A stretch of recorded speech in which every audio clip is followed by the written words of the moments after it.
शिव और शक्ति का मिलन यहाँ पर है और शायद इसी शक्ति का अनुभव करने के लिए श्रद्धालु बड़ी तादाद में पहुंच रहे हैं। हम पीछे जमावड़ा आपके देख सकते हैं। जी, मैं आपको बताऊं कि सुबह 5 बजे से ही श्रद्धालुओं का तांता लगा हुआ है। भारी संख्या में भक्त के देश के कोने कोने से भक्त जो है, आप देख सकते हैं तस्वीरों में कैसे पूरा मंदिर परिसर भक्तों से अटा पड़ा हुआ है। सारी तरफ आपको भक्त नजर आएंगे। खासकर महिलाओं में शिवरात्रि के दिन आज का दिन काफी महत्वपूर्ण होता है। वो काफी, अब मैं आपको एक तस्वीर दिखाना चाहता हूँ। देखिए यहाँ पर जो महिला पुलिसकर्मी यहाँ पर आपको नजर आएंगी, वर्दी में है, वर्दी में तैनात है, अपनी ड्यूटी पूरी कर रहे हैं। लेकिन मैं आपको इतना दावे से कह सकता हूँ कि उन्होंने आज आपने सफर है क्या, शिवरात्रि करी है तो भूखे हैं, कब तक रहेंगी? कल 12 बजे तक। देखिए ये ड्यूटी पर है, महिला पुलिसकर्मी है, जो कि यहाँ पे जो श्रद्धालु आ रहे हैं इनकी सुरक्षा के लिए मुस्तैद है। लेकिन यहाँ भी शिवरात्रि का त्योहार जो होता है कि एक दिन का उपवास होता है, तो ये कल 12 बजे दिन तक ये उपवास पर रहेंगी, अपनी ड्यूटी भी पूरी करेंगी और अपनी आस्था को भी पूर्ण करेगी। जी बिल्कुल, और आस्था का ही अब जो सैलाब है वो नजर आ रहा है और यही वजह है कि कोई 1 बजे से कतार में खड़ा है, कोई 12 बजे से, कोई 3 बजे से, तो कोई 4 बजे से। उम्मीद यही है कि बस जल्द से जल्द उनको अपने आराध्य के दर्शन हो जाए। सुशांत, 6 से 9 बजे का समय निर्धारित किया गया था। नागोद साधु जो है वो यहाँ से गुजरेंगे, जो आप रूट भी लगातार दिखा रहे हैं। 6 बस बजने ही वाले हैं। क्या तैयारियां, पीछे पूरा खाली कर दिया गया है जिस रूट को आपने थोड़ी देर पहले दिखाया था?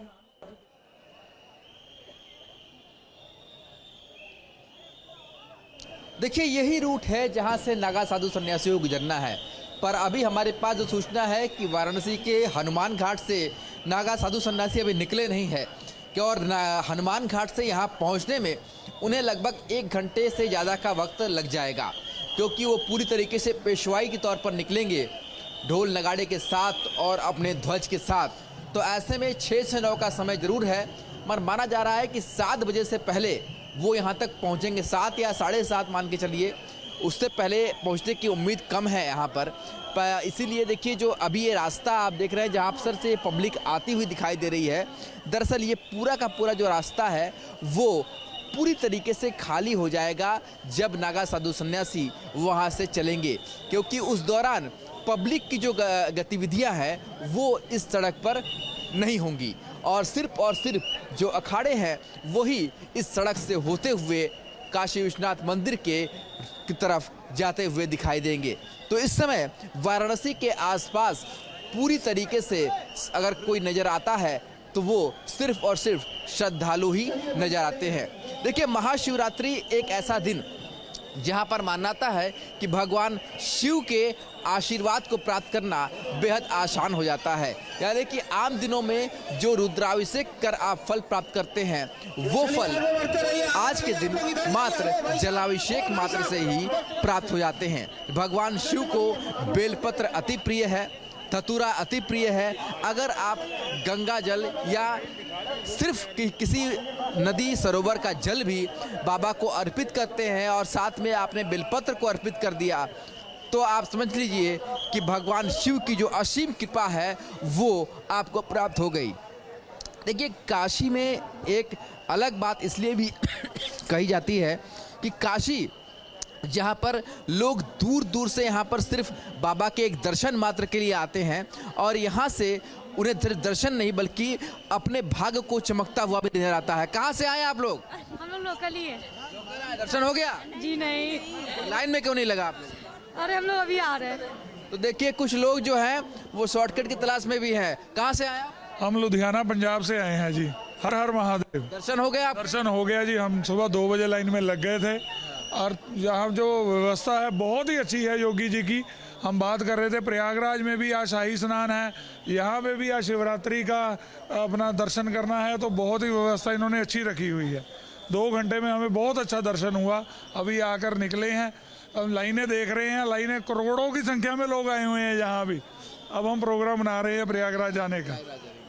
तो दर्शन हो गया अच्छे तरीके? बहुत बढ़िया, बहुत सुगम, बहुत मज़ा आया, बहुत आनंद आया। जिस हिसाब से मैनेजमेंट कर रखी है, इतनी लाइनें हम देख रहे हैं, इधर 6-7 जगह से लाइनें जा रही हैं और 2-3 घंटे में नंबर आ रहा है सबका। बहुत अच्छा व्यवस्थित था, कोई भीड़ नहीं, कोई धक्का नहीं, बहुत अच्छा लगा। अगर देखिए यही जो एडमिनिस्ट्रेशन की जो सिस्टम है, उन्होंने जो सिस्टम बनाया है कि किस तरीके से दर्शन जो है वो सुगम हो जाए, आसानी से दर्शन को हम प्राप्त कर ले, तो वो जो स्थिति है वो श्रद्धालुओं को आसानी से दर्शन प्राप्त करा रही है। देखिए हर हर महादेव का नारा हर जगह गूंजता हुआ दिखाई दे रहा है। हाथों में गंगा जल की लुटिया लिए हुए ये वो भक्त हैं जो बाबा को प्रसन्न करने के लिए चल पड़े हैं ब्रह्म मुहूर्त से ही, और इन्हें पूरा विश्वास है कि वो भले ही कुछ देर हो जाए पर बाबा के दर्शन में वो कभी भी पीछे नहीं रहेंगे। कितना उत्साह दिखाई दे रहा है काशी में आज आप? हम लोग कल प्रयागराज में थे, वहाँ पर भी उत्साह से गंगा स्नान किया और आज 1 बजे से हम लोग लाइन में लगे हुए हैं, लेकिन भोले बाबा की कृपा ऐसी कि कुछ थकान नहीं लग रही है। हम लोग बड़वानी मध्य प्रदेश से आए हुए हैं, यहाँ से करीब 1000 किलोमीटर दूर से, लेकिन गंगा स्नान करने से सारी थकावट दूर हो गई है। हर हर महादेव। आस्था में कितनी शक्ति होती है, भक्ति में कितनी शक्ति होती है, और इसीलिए कहा जाता है कि जब भक्त बड़ा होता है तो वो भगवान से भी बड़ा हो जाता है, क्योंकि भगवान की भक्ति उसमें इस कदर रच बस जाती है। देखिए काशी की जो बात मैं कर रहा था, काशी में भगवान शिव का एक अद्भुत और अलौकिक आशीर्वाद प्राप्त है।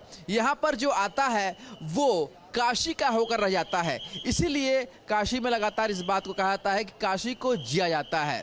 और ये जो दृश्य आप देख रहे हैं, जो ये लाइन कतार खड़ी है, जो घंटों से लोग यहाँ पर इंतजार कर रहे हैं, घंटों से लोग यहाँ पर खड़े हैं, पर वो सिर्फ एक ही बात कह रहे हैं कि जैसे ही वो इस कतार में लगते हैं उन्हें सारी थकान जो है मिट जाती है। यकीन मानिए जब बाबा के गर्भगृह के सामने आप पहुंचेंगे और जब शिवलिंग का दर्शन होगा तो आप कतार में खड़े होकर सोचते हुए जाएंगे कि आपको ये मांगना है, आपको ये चाहिए, मुझे जीवन में ये मिल जाए, मुझे जीवन में वो मिल जाए।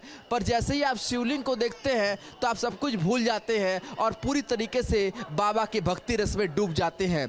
और यही वो अलौकिक शक्ति है, यही वो अलौकिक नज़ारा है जिसे महसूस करने के लिए, जिसे दर्शन करने के लिए दूर दूर से जो भक्त हैं वो यहाँ पर आते हैं। देखिए माना जाता है कि जो शास्त्रों में हमारे वर्णित है कि हमें 44 लाख योनियों से गुजरना पड़ता है अपने इस जीवन के पर्यांत, अपने कर्मों के अनुसार।